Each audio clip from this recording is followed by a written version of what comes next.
बार एक राजा अपने सहचरों के साथ शिकार खेलने जंगल में गया था।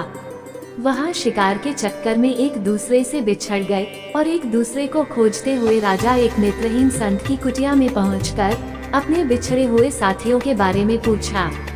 नेत्रहीन संत ने कहा, महाराज, सबसे पहले आपके सिपाही गए हैं, बाद में आपके मंत्री गए, अब आप स्वयं पधारे हैं।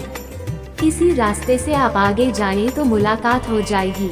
संत के बताए हुए रास्ते में राजा ने घोड़ा दौड़ाया और जल्दी ही अपने सहयोगियों से जा मिला और नेत्रहीन संत के कथनानुसार ही एक दूसरे से आगे पीछे पहुँचे थे। ये बात राजा के दिमाग में घर कर गई कि नेत्रहीन संत को कैसे पता चला कि कौन किस ओहदे वाला जा रहा है।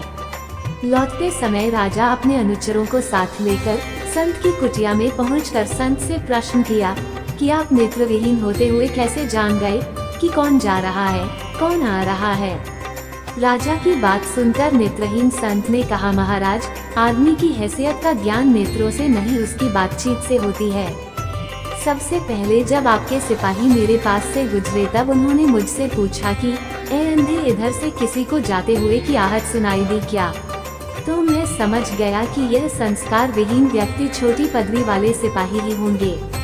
जब आपके मंत्री जी आए तब उन्होंने पूछा, बाबा जी, इधर से किसी को जाते हुए, तो मैं समझ गया कि यह किसी उच्च ओहदे वाला है, क्योंकि बिना संस्कारित व्यक्ति किसी बड़े पद पर आसीन नहीं होता।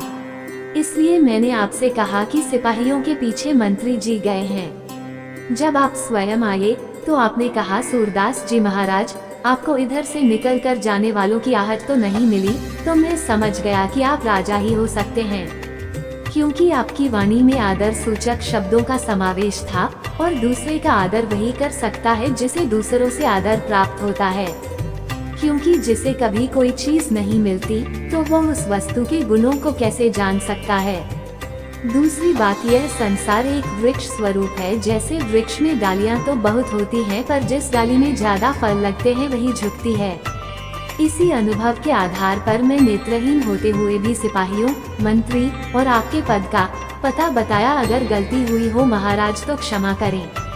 राजा संत के अनुभव से प्रसन्न होकर संत की जीवन वृत्ति का प्रबंध राजकोष से करने का मंत्री जी को आदेशित कर वापस राजमहल आया। शिक्षा। आजकल हमारे परिवार संस्कार विहीन होता जा रहे हैं। थोड़ा सा पद, पैसा व प्रतिष्ठा पाते ही दूसरे की उपेक्षा करते हैं, जो उचित नहीं है। मधुर भाषा बोलने में किसी प्रकार का आर्थिक नुकसान नहीं होता है, अतः मीठा बोलने में कंजूसी नहीं करनी चाहिए। सदैव प्रसन्न रहिए। जो प्राप्त है पर्याप्त है, जिसका मन मस्त है उसके पास समस्त है।